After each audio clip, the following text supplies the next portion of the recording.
Hello, I'm Max. I'm from Texas in the United States. And this is my third time at the ashram.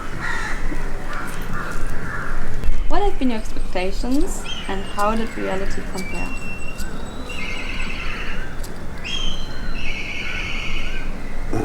What did I say? Is that just you don't have expectations or that just flows well with you?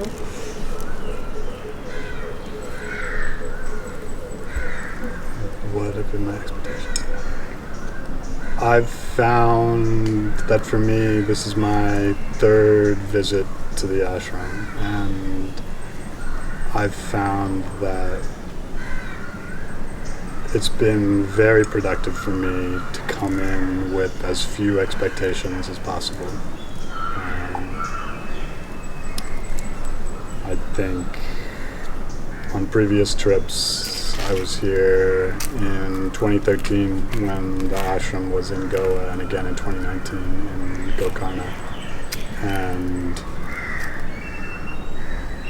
in my experience, the fewer expectations I had, the less I tried to control the environment, or the less I went into it thinking I knew exactly what was going to happen. The more productive my time here has been. As I've come back over the years, the more I got out of it. The less I expected, the more I got out of it. And there's always some expectation, of course, especially once you've come back 2 times. There's expectations, the food and the accommodations and what the other people are going to be like and what we're going to be learning here. But in terms of the overall experience, I've found that the more you let go and let what's going to happen, the more you get out of it.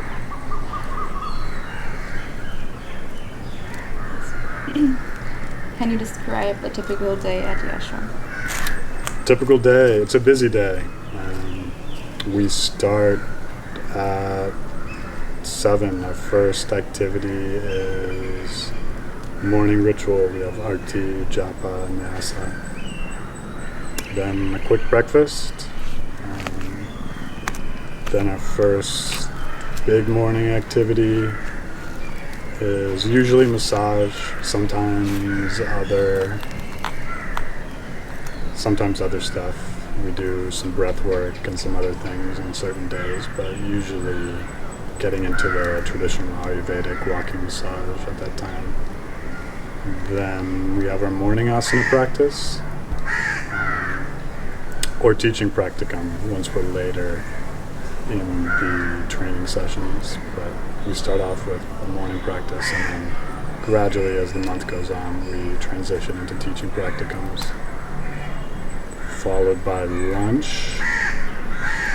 And lunch is long, so you can get a good meal and have some free time to study or go shopping or do whatever you need to do. Then satsang, a wide range of satsang topics, from tantric philosophy to modern psychology and communication. Ayurveda, we have Ayurveda lectures.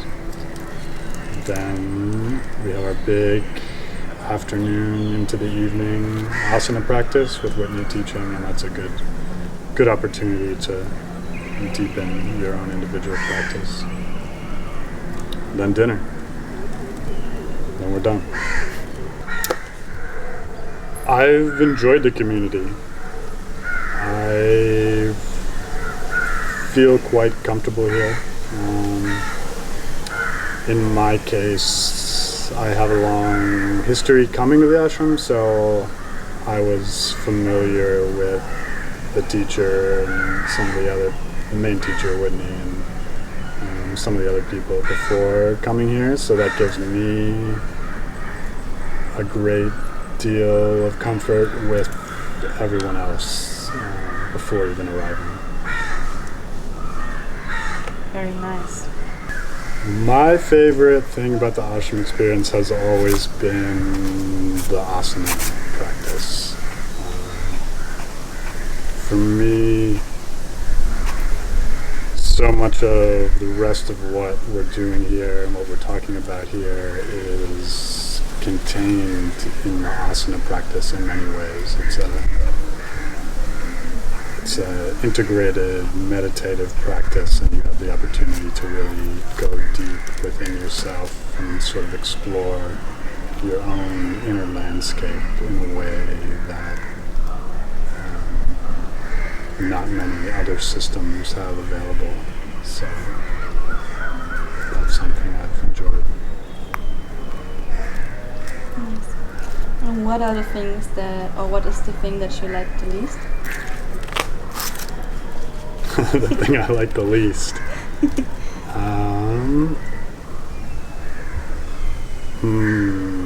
Good question.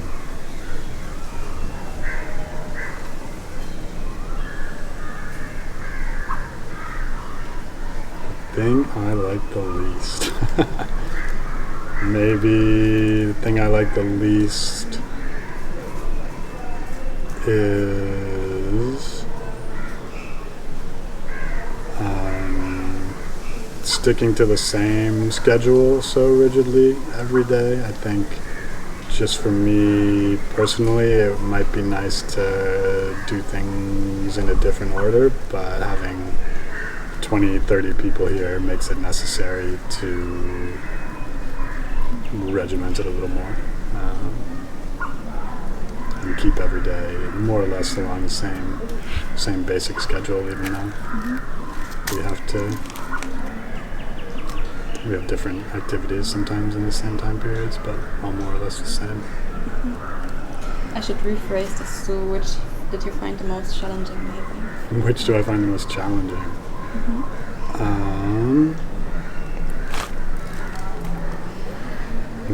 For me, some of the nonviolent communication and some of the psychological and interpersonal work that we do is very challenging. I think it's almost challenging in its simplicity sometimes. I sort of read about it and come up with, the ideas of what I want to do or what I want to say in some of those exercises that we're working through, and find that it's a little more subtle than I thought it was once we actually get into the space and I'm interacting with other people and doing some of that work in a real-time environment.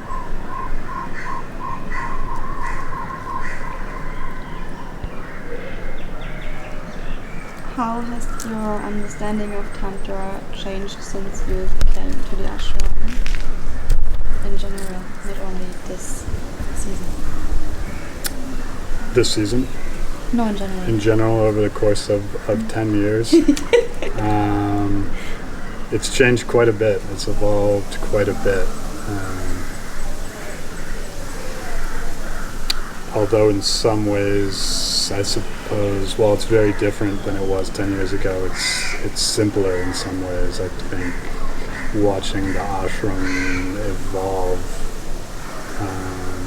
and sort of streamline some of the content has made it much clearer for me, and it's been nice, especially this most recent trip, kind of being able to realize that it wasn't so complicated as what I thought it might be in the past, and at the same time have it be very challenging to live that way and to bring it into my everyday life, but to know that it's always not so complicated, that it doesn't have to be some ancient secret philosophy. It can be something that you can really work on and live in everyday life.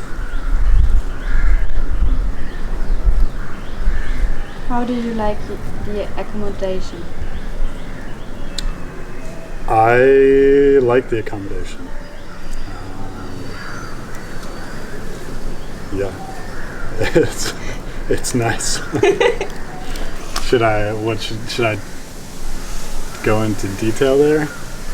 Yeah, maybe describe that you like have some space or how the energy. Yeah, I like it. Some of my previous trips, the accommodation everyone was kind of in the same space altogether, not necessarily sharing rooms or anything like that, but just much tighter in terms of where people were staying. Now,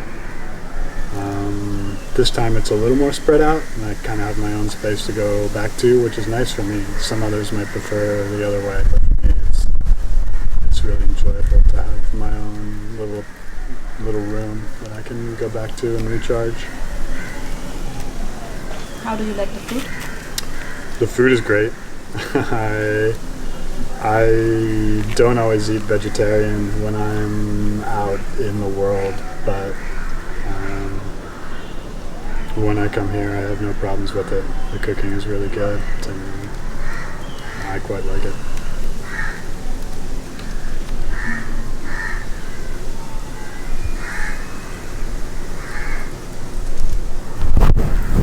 What should new students be aware of, and what advice would you give them? I think that new students should be both aware of the schedule and how intense it can be if you want it to be that way,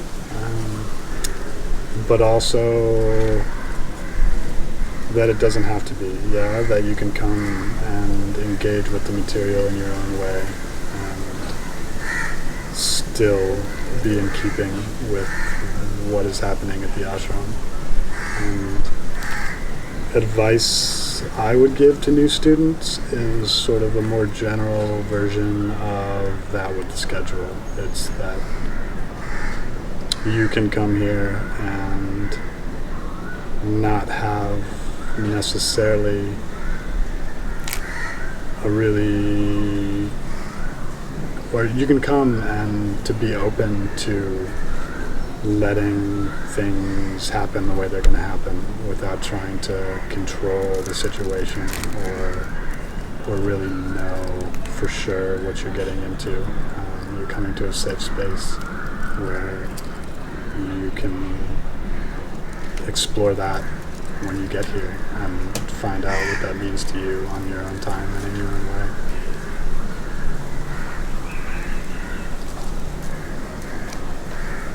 What would be one necessity exactly to bring here? Just like can be as random as you like, as personal, it's not personal. Necessity. Toothbrush? I don't know.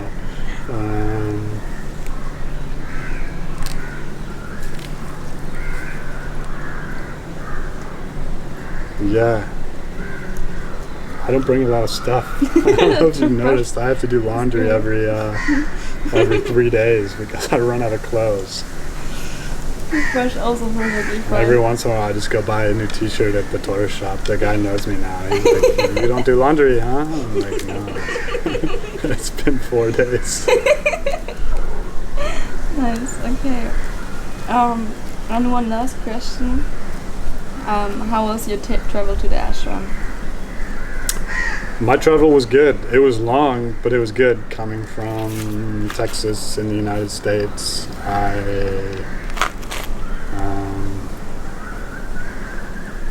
had a flight to Amsterdam, a flight to Bangalore, and then a flight here.